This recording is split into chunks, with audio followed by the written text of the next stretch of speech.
Midnight Bakery.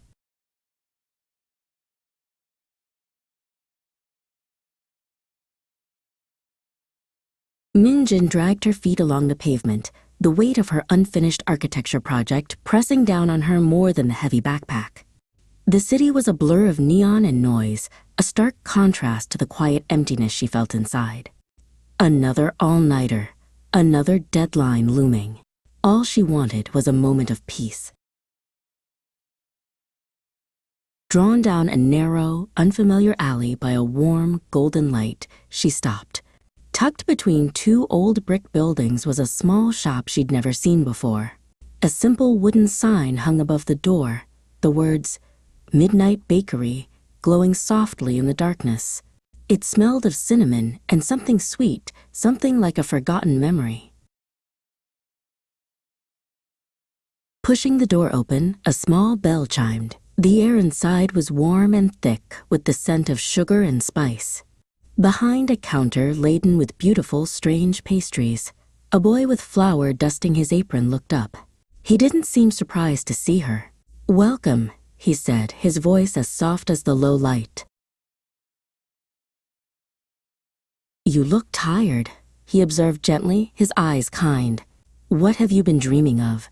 Minjin was taken aback by the question, but the calmness of the place made her answer honestly. "I dream of a quiet place," she confessed, her voice barely a whisper. "Somewhere I can just breathe." He nodded, a knowing look in his eyes. He turned and selected a delicate, crescent-shaped pastry filled with a cream that shimmered like a captured nebula. "A sweet slumber croissant," he said, placing it on the counter before her.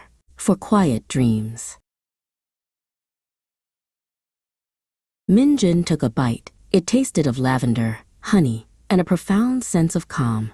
The anxieties that had been clinging to her, like shadows, simply dissolved, replaced by a deep, peaceful stillness. It was the most wonderful thing she had ever tasted.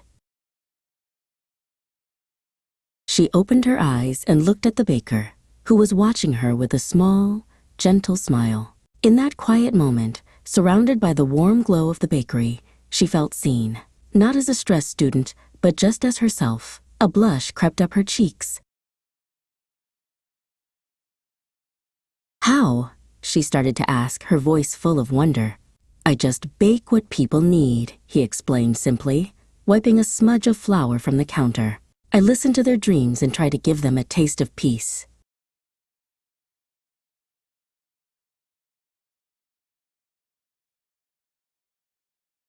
When she finally stepped back out into the night, the weight on her shoulders was gone. She felt clear-headed and calm for the first time in months. She turned to thank him one last time, but the alley was empty. The warm light, the smell of cinnamon, the little shop, it had all vanished.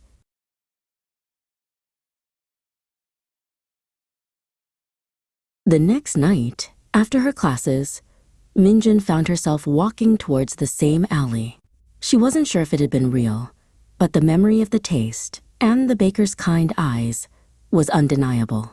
She clutched her backpack strap, a hopeful feeling fluttering in her chest, and waited for midnight.